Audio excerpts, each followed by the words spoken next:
All right, good evening. I'm going to call the meeting of the New Shoreham School Committee to order for April 13th, 7 o'clock.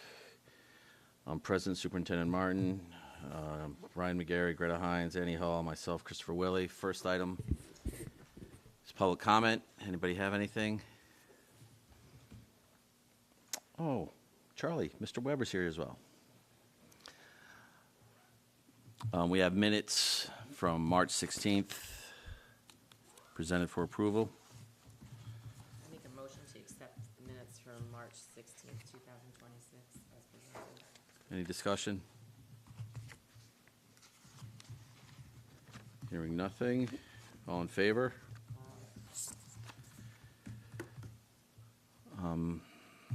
Next item, reports. Anything from the school committee? Do we have any information about the handicap accessible doors for council? Anything movement? No.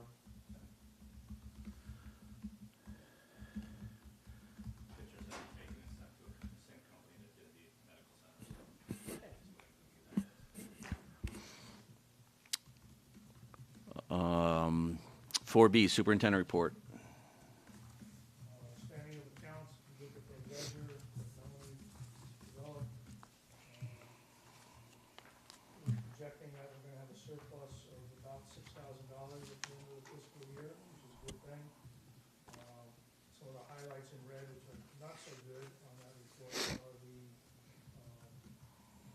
item on substitute pay, which is $55,000. And then on page 2, all the maintenance issues that we've encountered this spring, to include the fire alarms, the elevator lift, and the boiler. Those items add up to roughly $77,000 that, of course, we could not have anticipated at the start of the school year, or even going back to when the last budget was developed.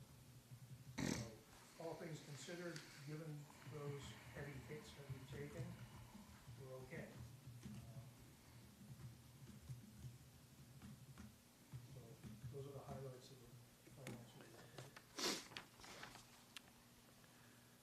Well, I'll make a motion to accept the standing of accounts as presented. Second. Discussion. Anybody have any questions on it?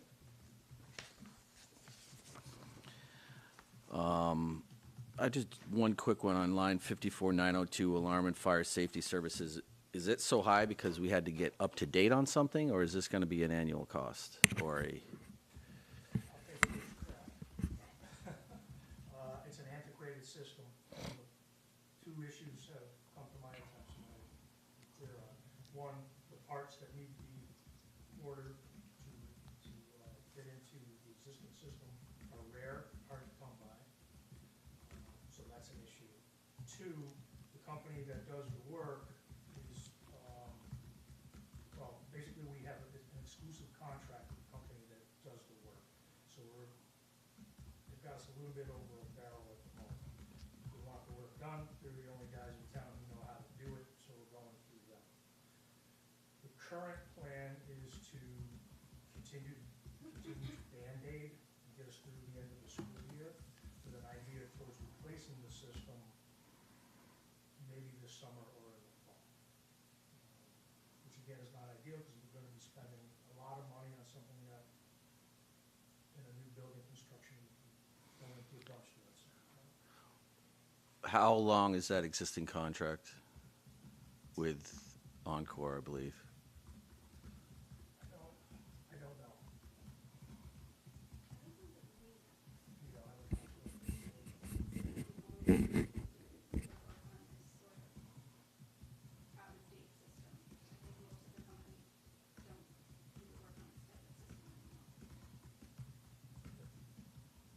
Yeah, I misspoke. As I understand it, it's the only game in town. We're the only guys that can do this. We're the only guys who are really. On this particular system. So when we do put in a new system, we're going to expand that to, like, we could actually have an open bid so we can get Yeah. people to bid on it on the annual. But as I understand, and you guys know I'm no expert in this field, we've been boxed into a corner and there's no good way to get out of it. Okay.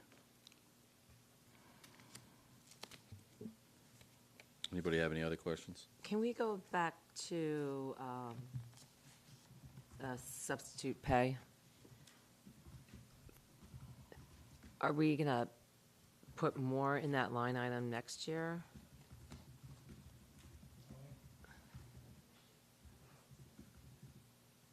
I don't remember what we've started for next year. So most of what we are spending there is unanticipated costs. They were long-term absences that weren't planned. So it wouldn't be something we would budget for. We had quite a few long-term absences this year, and that's why that line's so high. Some of those were unpaid, which resulted in savings in the salary line. Okay, thank you.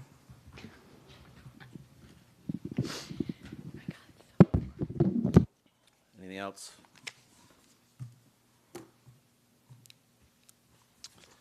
The motion's been seconded to, all in favor? Aye. Aye.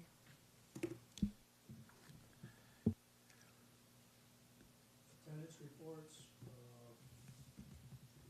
admin present number is better than it was in February, better than it was in January, at 97.82%. Teachers present, slightly higher in March than it was in February, still lower than it was in January. So that's at 89.41%. Last month we were at 89.14, and in January we were at 90.91. Students, we've gotten an uptick in student absenteeism. We're up by about 25 for the month of March at 134. February was at 119, and January was at 120. I don't have an answer for you as to why we've increased by 25 during the last month or so. But here's that.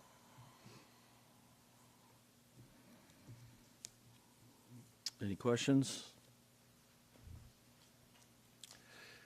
On to old business, item 5, old business. Building committee update.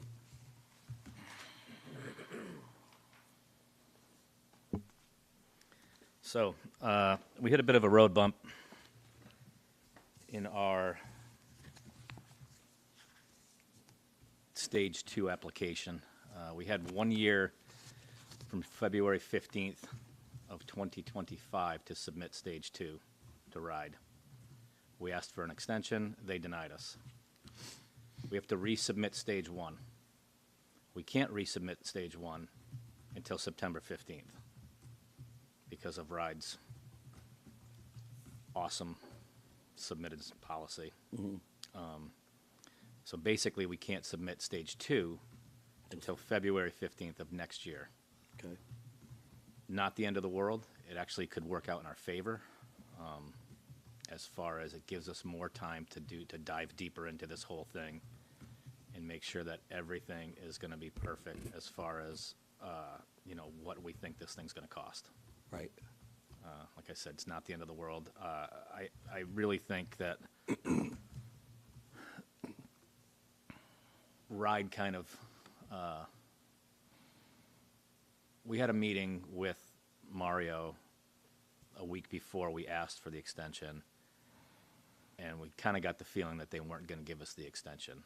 I think that it's easier for them if we have town approval and what's the word I'm looking for the no, the getting it passed through the State House through Legislation? legislative approval. If we have legislative approval before it hits them, they don't have to prove their case to RIDE, more or less. It makes it easier for them to kind of run it through the rest of the system. I think that might have a little something to do with it. It's not all of it. I mean, we had a year and didn't come to it. They didn't have to give us the extension, and they didn't.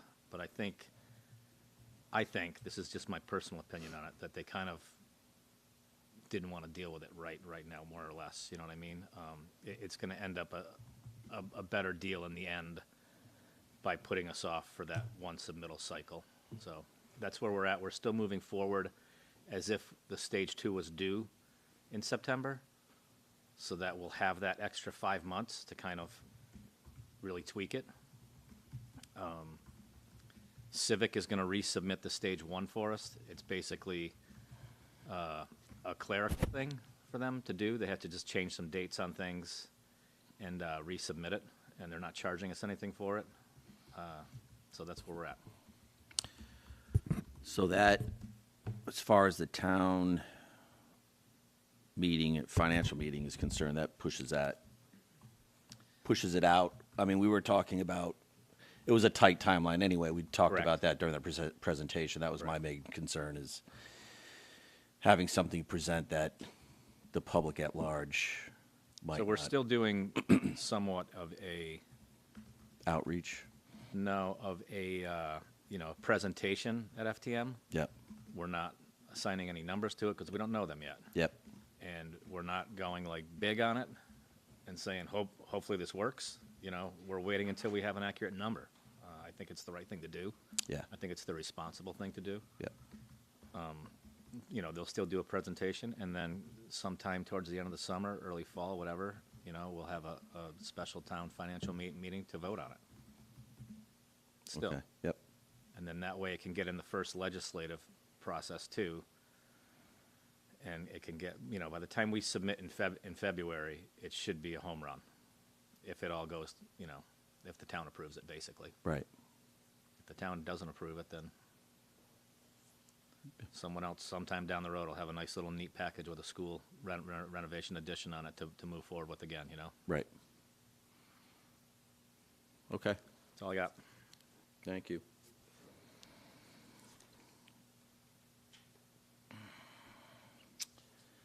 On to item 6, new business recommendations. We got to discuss the school calendar here.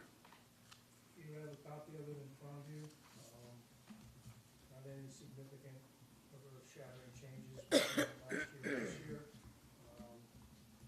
The biggest issue is that Labor Day is late this coming year. It was on the 1st of September last year. It's on the 7th of September this year, so that pushes everything back accordingly. So the last day, the first day of school, for the kids will be on the 9th of September, and the last day will be on the 18th of June. Full professional development day is scheduled for November the 11th, the way it was this year. Be on a Wednesday instead of a Tuesday this year. The rest is relatively self-explanatory. Laura Boone created this using the RIDE recommendations that they distribute every year. I think she did a good job of it.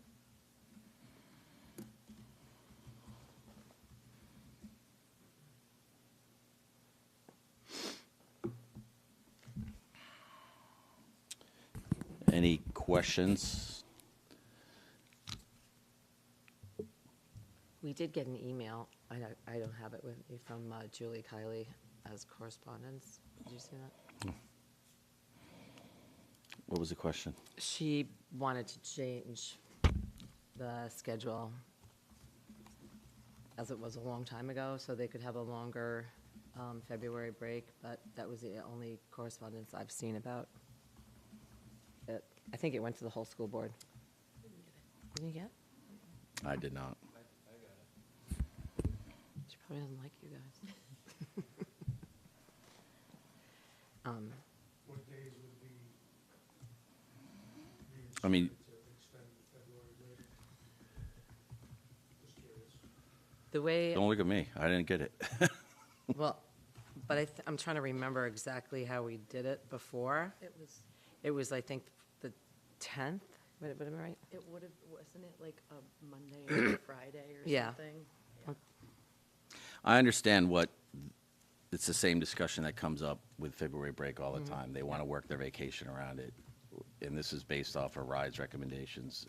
And I'm sure it's the same schedule that exists, except for maybe the start date in Narragansett or anywhere else, correct?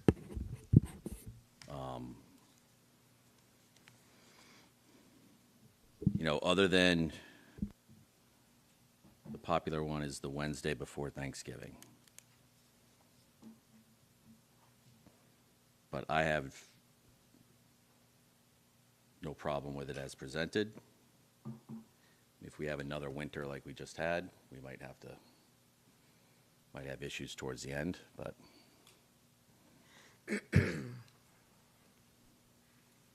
like adjusting the schedule around vacations is not my thing. It is what it is. Like, if you were on the mainland, it would be the same thing. When do we have to have the school calendar solidified or approved? We have to submit it to RIDE at the end of May. I feel like it might be too late in the game to even think about altering it at this point. Right. I mean, yeah. if we're gonna if you're gonna dive into it, start in December, and you know, like, it's for what? At the end of the day, it's trying to accommodate schedules based on vacations, and I'm Yeah, not. you're not going to make everyone happy No. with the No. schedule. Like We've this- sat in this yeah. room and Oh, yeah. debated the schedule for hours before as I was pulling my Right. hair out over it. It's like, it's just the schedule. The schedule is what the schedule is. Right. Like, get over it. This is what it is. You know, we start the Wednesday after Labor Day, which I think is. I don't think that's the norm, is it? For the RIDE recommendation this year, the 7th is obviously Labor Day, and then the 8th is statewide primaries, so there's no Yep. school in Rhode Island. Right. So that's a teacher workday here, no school for kids. So everybody working off the RIDE recommendation, we start their first day with kids on the 9th. Okay. Unless you have local contract language that says you can start before Labor Day, but we don't.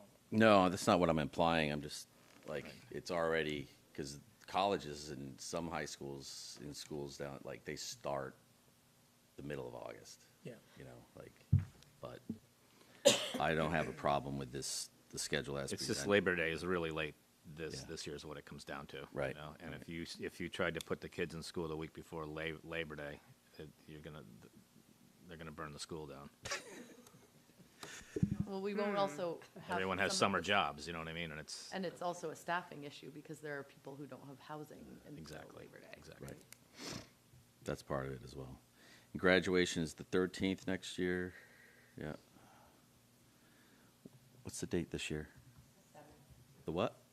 6/7. Oh, Jesus. It's like karma.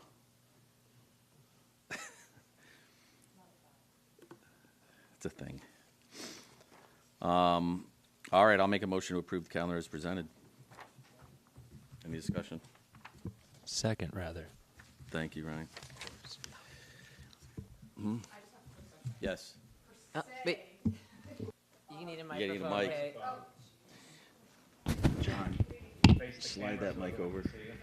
No one could hear you. You want to slide that mic over? Change that is made that doesn't affect like the day. Say if we want to change like a work day earlier or something like that, can that be made post approval? You talk about like a teacher workday? Yeah, that wouldn't affect like the school year per se. I don't know if that's contractual. You're asking the wrong person. Not like take away, but just change the date of Yeah. so that it doesn't affect the school year. I think that's a. I think it could be done, but it would have to come back to the board. Come back. Yeah. They don't. Yeah.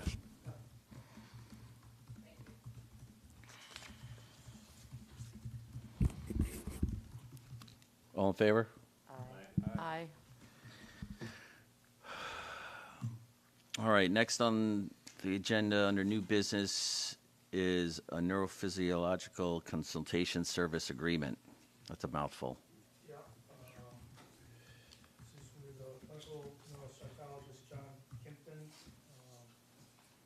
who we would use primarily to interpret neuropsychological evaluations for moms and dads and guardians.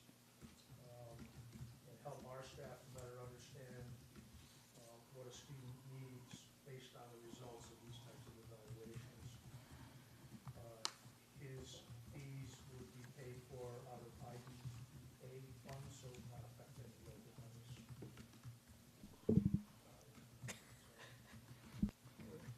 And how, is this someone we sought out, or is this, how did this process work? I'm not really familiar with. Director of Special Education, Karen Macbeth, met this individual at a workshop and was very impressed by him, had a couple of meetings with him, and recommended that we hire him in this capacity. So in the past, he's done the neuropsych evals for the Block Island School. Yeah, so does he not do that currently? Or, He gets a fee for conducting the assessment and then interpreting the results. This would make him, this would put him at our beck and call, if you will, to continue So he's the guy we would call. consulting about, digging deeper into Okay. the information that's gleaned from these reports. So he's going to do the evaluation and then give the reports. And that, yeah, and then if necessary, for example, I'm making this up off the top of my head, but, you know, we need to train our staff to do X, he can either do the training or point us in the right direction to get the training. I'll make a motion to approve the neurophysiological consultation service agreement with John Kimpton as presented. Second. How is this getting paid for? IDEA, IDEA, what's that? I know what it spells, but Individuals with Disabilities Education Act, federal money? federal money. All in favor? Aye. I, The second recommendation you have in front of you is with Tech LLC. We are going to need help with providing assistive technology services to some of our students. So again, Director of Student Services McBride contacted this organization, was impressed with their work, and is recommending that we hire them to come in and help us work through the ups and downs of providing assistive tech to some of our kids. This also would be paid for through the same funding source, the IDEA grant.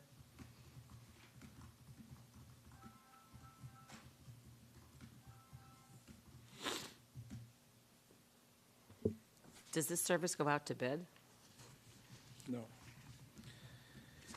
When, isn't it a dollar amount, Melanie?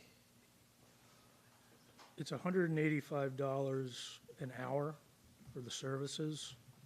I believe we had a cap, although I don't see it here. We did discuss a cap in an email, but it didn't make it into this agreement. So I apologize for that. John? Yep. This might be a weird question, but do you have any idea of what assistive technology services are, or what an example of that would be? An oldie but a goodie is speech-to-text technology, for example. So a student theoretically could speak into this microphone and have the words typed on an iPad or a laptop or a computer. We are looking at a good number of language issues in our current population.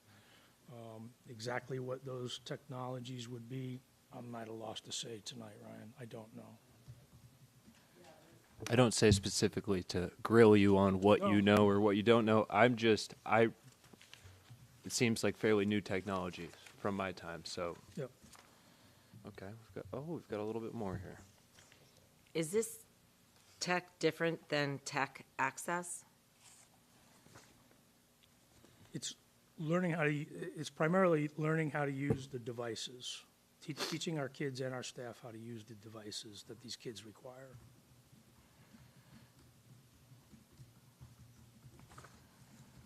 And this is funded through IEDA again. Yep.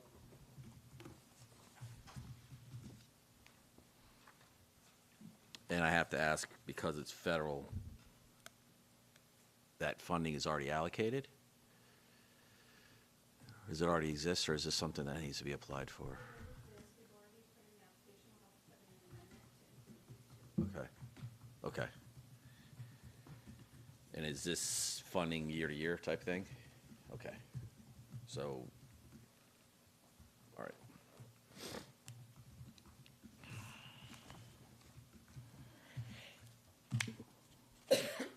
Any other questions?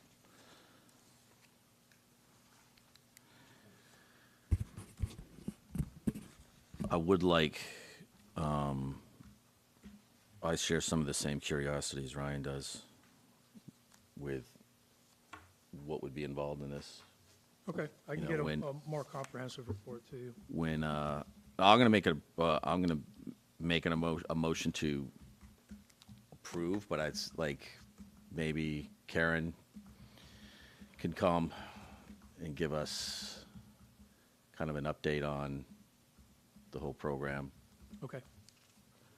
I'd just like to say too, I don't mean to jump on you, Chris, but this is something that could be super, super helpful if used correctly. My concern is that fine line between, potentially abusing the technologies at hand and how we are going to police that more or less. And I'm sure that will come with time and Karen creating different, processes for doing everything. But that's my main concern with technology as a whole. But then you start introducing stuff like this, it could get out of control potentially. It's something I just want to keep just a finger on the pulse about. And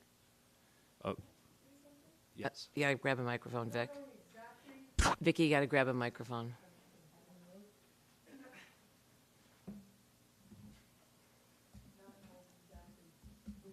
Before.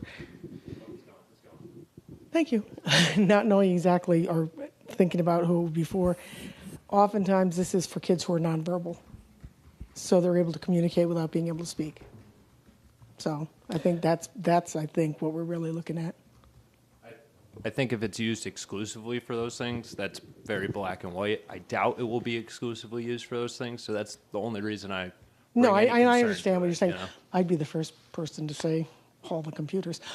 Yeah, But- well, so I that's, understand what that's you're what I saying, mean. yeah. It's the fine line factor. Yeah. It could be life changing for And I certain think that is but- what we're looking at here. I think we're looking at kids being able to communicate. Yeah. And not to knock the approval. Let's say that I won't. No, and I understand what you're saying because it's a fine line, and I think everybody should be aware of it, and it's something that we have to. If we're going forward with it, we got to be aware of and keep a finger on. way too much You know? technology. Yep, I agree. Exactly. Okay, thanks. I think I don't know how in-depth, like we say, we don't know how in-depth their programs are and their technology is, but you can do all of this on a computer. Yeah. I mean, not nonverbal to, some sort of communication that somebody who's nonverbal can do, but you can do it on your computer right now. Yeah. So Well, it's already.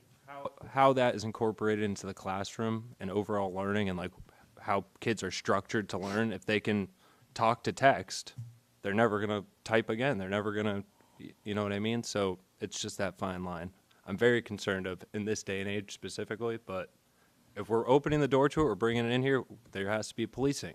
And it's not out of spite for anybody who may have a disability who needs this. It's, I think it's just what you have to do with technology in this day and age. Right. I mean, anytime technology is mentioned in school, there's some apprehension. If you look at one of the reasons I'd like to have down the line in the future anyway, an update on this is when I look at page 3 on the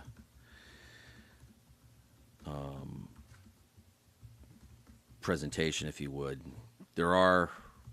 does say specifically what's going to happen. There's assistive technology or augmented or alternative communication evaluation. There's comprehensive speech language evaluation.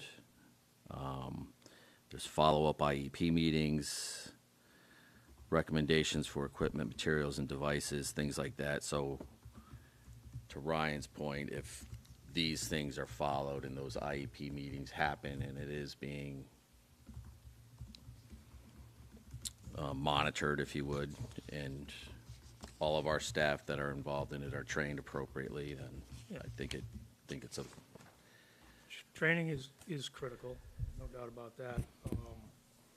And the other thing that I would add to this back end of the conversation is that these programs are highly scripted.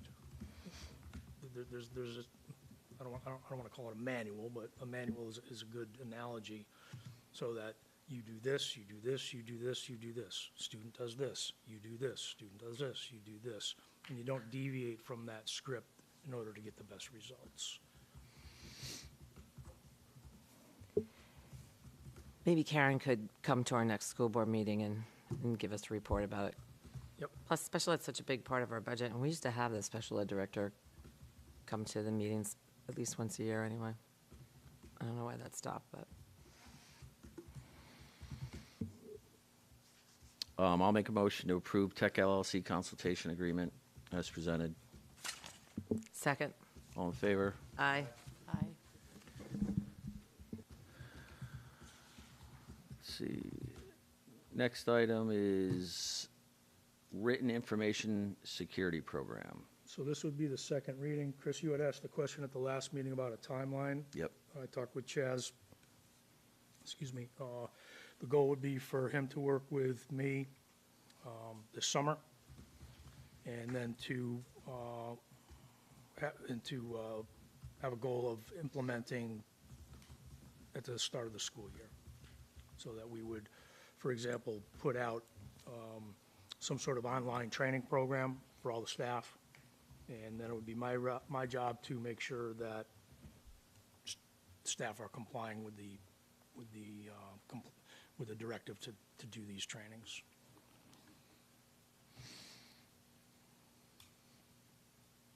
Any questions?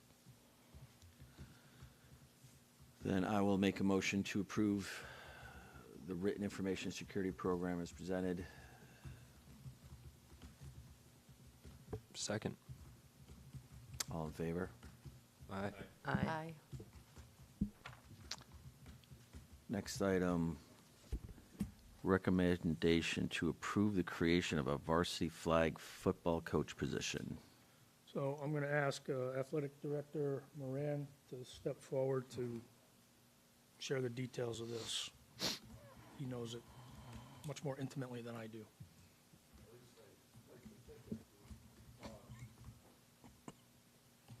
So we don't really have softball anymore, at least currently at the varsity level, and flag football has been growing, so much so the expectation is that RIL will be adding it as a varsity sport for grades 9 to 12 next year.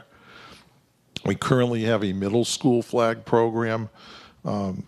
Gus is one of the coaches. It's been very successful. Last year, unfortunately, they didn't have any games, not any fault of our own. So we're just looking to maximize participation and get them going this year. It's being done at Johnston High School over 5 weekends from the end of April till the end of May. And usually 2 games per day. And we have some girls who are interested in doing it. And because it's a club sport, the RIL, or my contact, it's the athletic director at Johnston High School.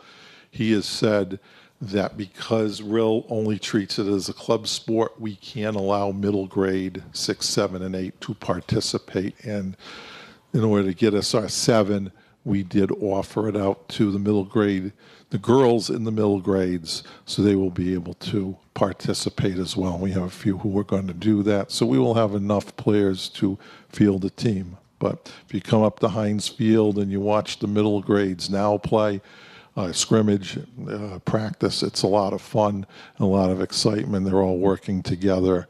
The size is doubled from last year. Last year we were lucky to get 7 boys up there. Now we have close to 20 boys and girls up there, as Coach Brouillard can attest to. So this is a girls program for the spring.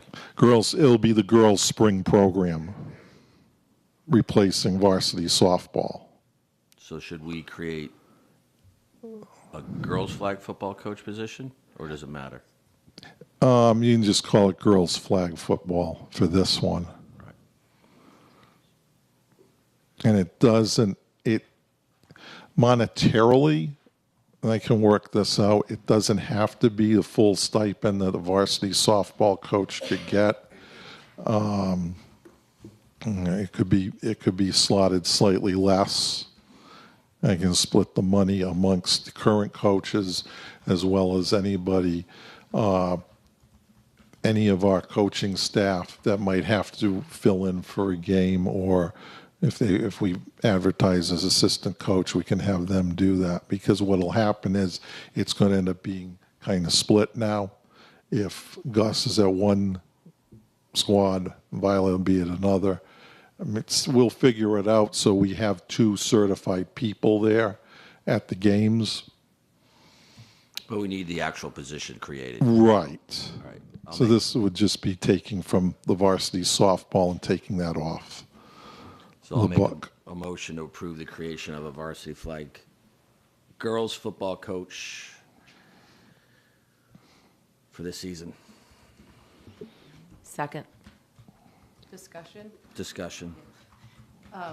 So it's not co-ed, it's co-ed at the middle school? Co-ed is middle school, mostly boys, but co-ed at middle school, and at varsity it is just girls. Okay, So it will, and presuming RIL approves it, the principals committee approves it this spring, it will going forward be a girls varsity sport. do other schools have a boys varsity flag? Not if, no, it's really weird. At the middle level, some of the schools that they're going to play are all boys schools, like San Miguel, and some are co-ed. There's only like one school that has enough to do an all girls, so it's really, it's. I realize, yeah, middle school it's more boys than girls, and then once you get to the varsity level, it seems it takes off on the girls' side. So is there a way that we could create a co-ed option because we're playing against all boys teams and other co-ed teams? For this club, it's strictly girls. As far as I know, there's no boys. Oh, the middle school? The middle schools are co-ed, yes. Okay. The only reason I most ask of is them. because now we have 2 spring sports available for girls and only 1 for boys. Right, but the spring sport for girls is kind of on a club basis. There's only 2, so it's not a team. Varsity track? Yeah, it's a team. It's not a team because there's not 4. You have to have more than 3 girls to call it a team. So it's done as an individuals, which is what was done with the varsity cross country in the fall. So it's individuals. So if we had 4 girls come out, we'd have to call it a team. But RIL does allow you to play more than one sport now in a season. That rule changed about a half dozen years ago. So you can do 2 sports. I realize, it's 2 sports to 1 sport, but what can you do? It's as I said to John a couple of weeks ago, it's not Ryan McGarry's athletic program. It's not as easy as it was, 20 years ago or 10 years ago, for Robbie or I. You're saying it was easy for me? I'm just kidding. But you get what I mean. It's not spring softball, baseball. It's not that anymore. We're not getting the numbers in softball. We had to have a cobbled together team last year, mostly middle school girls and a few varsity. There were 4 girls at the varsity level who were interested, so we made it work. And then baseball, sadly, unbelievably, has gone bye-bye. Well, before, I've told you this before. You have to find the coach. Period. All the Right. kids want to do all the sports. It's great, but at the end of the day, if you don't have a coach, you can't do that. Right, and we don't have have- baseball. What we found with baseball, we don't have baseball But coaches if anymore. a coach came forward and said they would like to put together a tennis team, the school would not balk at that. No. And any parent that wants to see more sports, I ask them to find a coach. That's, yes, one parent Find did me a ask me coach, that. and we could fund it. Yeah. But find me a coach. Right. You know, you want baseball, find me coaches Yeah. and let them build a team. It doesn't work in reverse very well. No. We have our boys volleyball because we had two coaches that said they would do volleyball. And if you don't have those coaches, we don't have volleyball. So any sport that we want to see here, we need to start with finding coaches at the end of the day. You know, we could offer as many sports as we want, but if we don't have coaches, what's the point? And believe me, I'm all for athletics. If we have coaches, then we can offer the sport and worry about participation after that. So I'm all in favor of adding flag football, 100% in favor of it. But if we want to add anything else, let's find a coach. Yeah. And I knew with this, we had coaches. Yeah. I knew with this, we had coaches. So do we have a coach? I'm a little bit unclear about who would coach. Currently, we have our middle school coaches who will be at those practices, but also we would not, how can I say it? We would also advertise and hire a coach to be there because some dates conflict. So that at least we always have two coaches, because that's our goal, is always to have two coaches certified with a team. That's the other rub since, you know, Yeah. moved into RIL is, It's not a goal, it's a policy. yeah, yeah. You have to have that, Have to have that. so. Any other questions or discussion? All in favor? Aye. Aye. Aye. Thank you. Thank you, Matt. Item F, Yeah, I put this on the agenda prematurely. I had been hoping to hear back from RIDE with a definitive answer on this issue, but 2 weeks into it, I still haven't gotten anything from them. I'll try again tomorrow. As many of you know, a lot of districts lost 2, 3, 4, 5, or even more days due to the weather this year. And what RIDE decided to do was, for those districts most egregiously affected, lop 2 days off of the school year. Excuse me. We didn't lose any days because we met remotely. So I don't think we were going to be eligible for this anyway, but I wanted to bring it to your attention because it has been a topic of discussion in the building. And I wanted to get a clarification and an answer from people who make these decisions rather than me. So we're still in a little bit of limbo, but I don't believe we're going to be eligible for this reduction, even if you were to decide to approve it. I don't believe RIDE is going to approve it for us, but I haven't heard from them.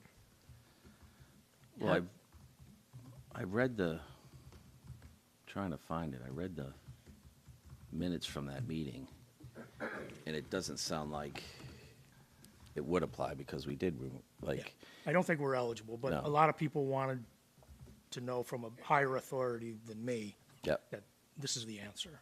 okay. Like, I found the minutes online, and, I mean, obviously, there were some schools that couldn't get dug out in time and didn't have the ability to meet remotely, or let's just say make it as seamless as it was here. Yep. Why would that result in less school days? Great question. So this was I got a big question mark. exactly, it was my question, which is why I went and tried to find it, because Well, if we keep talking instead of about it, we'll do a couple 180 more school days, days. and so there's a clause in that you can't go less than 170, you can't go more than 180. So this would be come at 178 by reducing it by 2 days, so school would be dismissed on the Thursday, not a Monday. And the schools that there's some schools that have a legitimate case, I guess you would say, to meet this clause in the policies, which is why it was put in front of the council, this council. We met our 2 days. You know, we covered our 2 days, so we didn't miss 2 days. So Yeah. it's like we didn't have any snow days. Right. Whereas if you look at the spreadsheet from across the state, schools that met, schools that didn't meet, I don't have these statistics with me, but the number of schools that filled in the blank on the Excel spreadsheet with the words traditional snow day, there were a lot of them. There was quite a few of them. So those are the schools we're talking about. There's a couple school systems that have extended their day even 21 minutes or something. I think I saw or read the other day, and they're still taking advantage of this, but they lost so many days that they have to extend the day just to meet the minimum requirement, and they're still getting out like, you know, June 24th or something. So I just found it. So if there's an emergency which may endanger the health of children or physical well-being of the community, you can petition the council for a reduction in the 180 days. How did the remote learning go for our school? It depends on who you ask. Yes. That's an honest answer. It's probably something we could do better with. Yeah, I mean, anything I could provide you would be anecdotal, but if you have kids, ask them.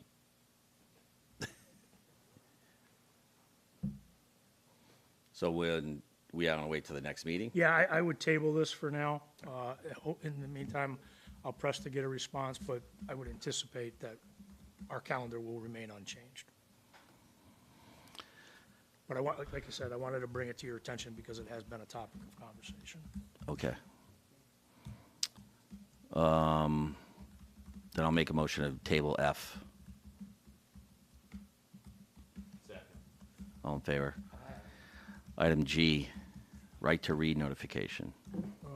In your packet, you have the letter, which was a cut and paste job from RIDE that I signed, that we sent to families with good news that we met the requirements for the Right to Read Act. And the relevant information is provided in those 2 bullets in the middle of the page. Professional learning for teachers, so that they demonstrated an awareness or proficiency in the science of reading and structured literacy, and that teachers have met the expectations for awareness of proficiency, that we're employing teachers who meet those standards. So it's a feel-good moment on our agenda. Again, nothing to vote on, just wanted to bring it to your attention in case you hadn't seen it before. Thank you. Item H, letter of intent to homeschool. Yep, we have another request for homeschooling. Family has met with Principal Austin and has fulfilled the requirements for a homeschool program for this student, and would recommend that we move forward with the plan. So I wanted to bring that to your attention. I'll make a motion to, do we have to motion, we have to approve that? Yeah, you do. I'll make a Should motion say to approve discussion vote. the homeschool request as presented. Second? Discussion? All in favor? Aye. Next item is correspondence, which I don't have any in my folder. I've got the denial letter from RIDE if you want me to read it. That's all right. Next item, actually, we will go in executive session pursuant to Rhode Island General Law 4246 4A and 4246 5A and 9 for litigation. I'll make a motion to go into executive session. Second? All in favor? Aye. Aye.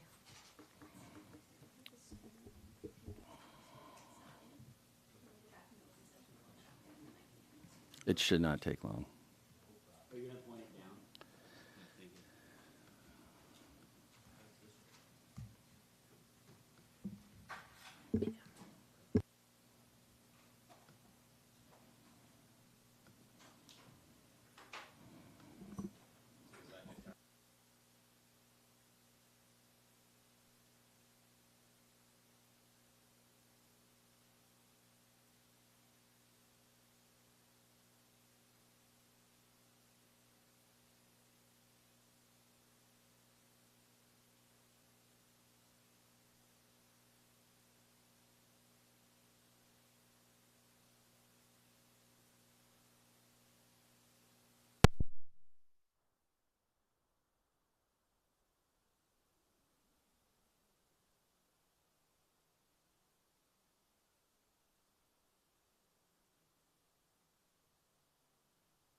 I'll make a motion to adjourn.